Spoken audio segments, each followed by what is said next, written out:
Hey y'all, it's Hunter Elliott, rangehot.com. Hope everybody's doing well. This evening I want to talk to you about a Ruger LC9s TALO edition. First thing I want to show you is there's no magazine in the gun, chamber's empty, so I'm going to ride the slide home so we know she's safe to talk about. Magazine here, 7 rounds, and when you snap it in the pistol here, it does give you a little bit more area to grip on the front strap, which is nice. Little pistol doesn't shoot bad at all, but in 9mm it's a little snappy, so adding that little bit to the bottom of the magazine really helps make it a lot more comfortable and easier to control. We got about 400 rounds to the gun. Had several people other than myself also shoot the pistol. And now let's talk about what I've learned, what I like, and what I didn't like about the gun. If you're curious about any of the more technical specifications as far as what rounds we shot, how they grouped, all the weights and measurements on this gun, this is just basically a video overview. You can go to rangehot.com and there will be a written article there that'll have all the specifics. So what makes this a TALO edition? Well, this particular LC9s comes with night sights. Front sight here is dovetailed in, really large white dot. Rear sight is also dovetailed in. It does have a set screw, which will allow you to drift adjust this rear sight. The rear sight also has 2 little night sight lamps here in the rear. So during the day when you're running it, the sights are basically a large front 3-dot type setup, which I think is fine. At night they glow bright green. Now this particular pistol, when I took it out of the box at the 25-foot line, she was dead on, so I didn't do any kind of adjustments on these sights. They seem to be pretty good to go from the factory. And you'll notice here the trigger guard is very generous, which is a pretty good idea. Makes it easy for you to get your finger in there and work the trigger even if you're wearing gloves.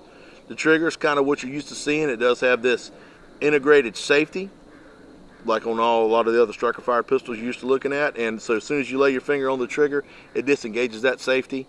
You have right much take up, and then finally you get to the striker, brakes pretty good at 6 pounds, just a cat hair of over travel, so not a bad trigger at all, especially considering it is striker fired.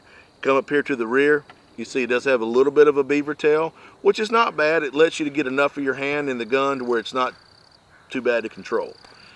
Something that I'm not used to seeing on little small defensive guns, this does have a manual safety. Now going forward to that is also the slide stop, which you can see here. The slide did lock to the rear reliably every time we run the mag dry, but unfortunately there's not enough slide stop here for you to get your finger on to reliably drop the slide with the slide stop on a fresh magazine, so you are resorted to the slingshot method, which that's okay. That's not my favorite. Some people do prefer that, so just pointing that out. Now it does have a magazine disconnect. You can see here I took the mag out and trigger's locked up. I don't think that's necessarily a bad thing, but I'm not a huge fan of the mag disconnect, but I've got some friends that they prefer it.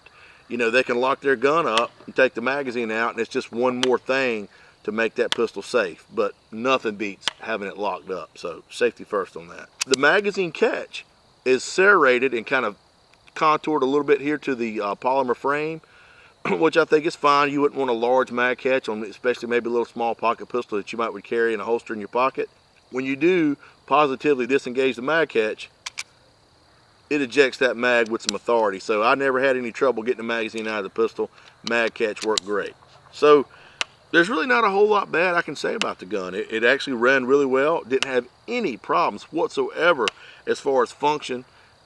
Gun ran great. It was nice and accurate. It is, you know, a polymer grit frame, so the front strap and the sides here are checkered, which that's pretty good because the way this is designed is, well, you get what you get. So just bear that in mind. So let's talk about field stripping. So it's clear.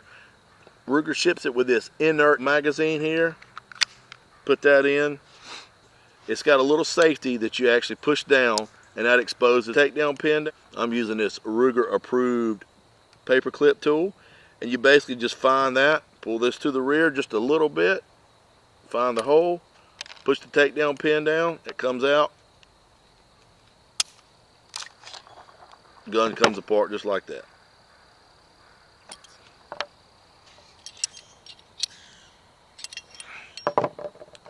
So no problem at all detail stripping.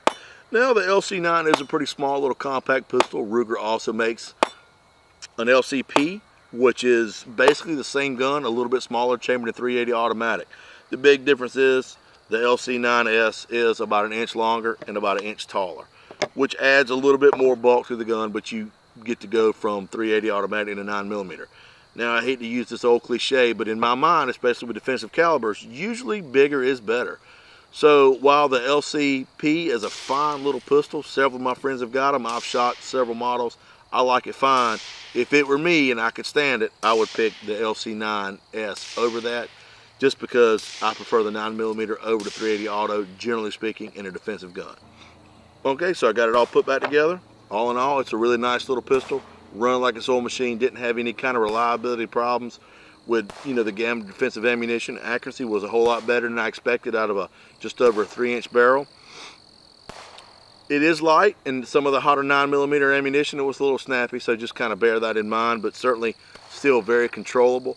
A little small gun like this would serve very well as a concealed carry defensive handgun. A couple things that I mentioned I didn't care for, mainly the magazine disconnect and the slide stop being so small it's hard to get your finger on, and you couldn't reliably drop the slide on a fresh mag. That's about the only two things about it I didn't care for. Now, I get it, Ruger made this gun as small and minimalistic as possible to try to keep it as compact, so I get why they didn't do that, but I'm just trying to be thorough. So that's about it, guys. Let me know what you think. Jump over to rangehot.com, read the article, check out the video. If you got any feedback, good, bad, right, or wrong, let me know. You can always find us on Facebook, Twitter, YouTube, the whole 9 yards. I love feedback, good and bad. So if you got any questions or comments, let me know. Anyway, that's about it. I'm going to go in the house. I think we're going to throw some hot dogs on the grill. I might have a cold beer and take it easy. Hope y'all have a good weekend. Take care of yourselves and each other, and I look forward to seeing you at the range.